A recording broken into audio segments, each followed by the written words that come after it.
In this video, I am going to show you how to write an apology letter to a teacher for misbehaving in class.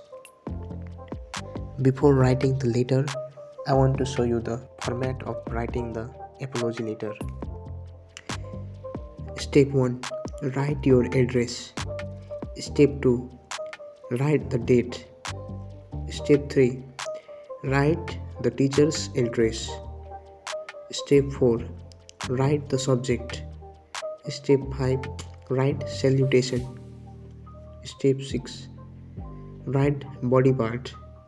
The body part consists of three major parts: apology, responsibility, and promise. Step 7. Polite closing.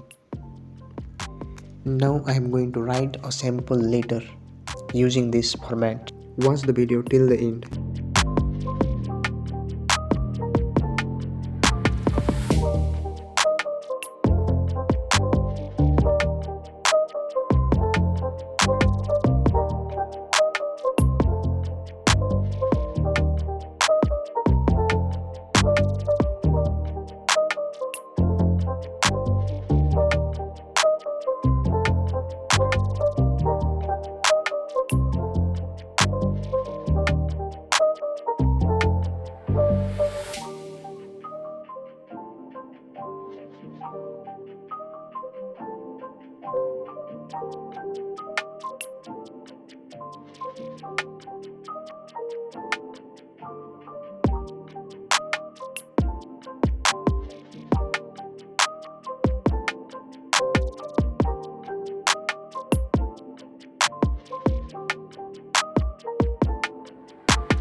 It's not a game, it's a rich thing.